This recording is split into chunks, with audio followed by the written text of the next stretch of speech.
আমি এখন আনন্দের সঙ্গে ঘোষণা করছি যে এই মুহূর্ত থেকে দেশের সামরিক আইন প্রত্যাহার করা হলো। কৃষি ক্ষেত্রের উন্নয়নে গ্রামের জনগণের কাছে জিয়া বারবার গিয়ে সহজভাবে ডাক দিয়েছেন। 1 নম্বর, খাদ্য উৎপাদন দ্বিগুণ করতে হবে, কেবলমাত্র দ্বিগুণ করতে হবে। 3 গুণ করা যায়, কিন্তু কেবলমাত্র দ্বিগুণ করতে হবে এখন। 2 নম্বর, সমস্ত রাস্তার 2 ধারে ফলের গাছ লাগাতে হবে এবং রাস্তার 2 পাশে ঢালুতে শাক সবজি চাষাবাদ করতে হবে। সমস্ত পুকুরে মাছের চাষ করতে হবে। প্রত্যেক ঘরে ঘরে হাঁস মুরগির খামার করতে হবে। এই গ্রামের প্রত্যেকটি লোক, মেয়ে লোক কাজে ব্যস্ত থাকবে। মেয়েরা ঘরে কুটির শিল্প করবে এবং তাদের পরিবারের আয় বৃদ্ধি করবে।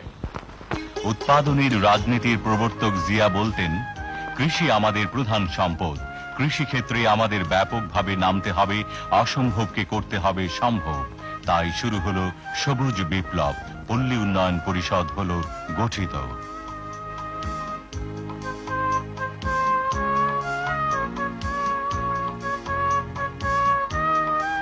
মাছের চাষে জিয়ার ছিল অফুরন্ত উৎসাহ। গবাদি পশুর উন্নয়ন প্রকল্পেও ছিল তার আগ্রহ। পল্লী বিদ্যুতায়নের মাধ্যমে গ্রামীণ অর্থনীতিতে বৈপ্লবিক পরিবর্তন আনলেন জিয়া।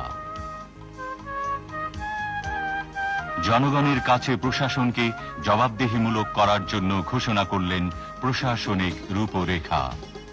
আমরা স্বাধীন হয়েছি আবার কারো তাবেদার হওয়ার জন্য নয়, এবং তাবেদার আমরা হইনি। সমস্যার সমাধান আসতে হবে জনগণের কাছ থেকে।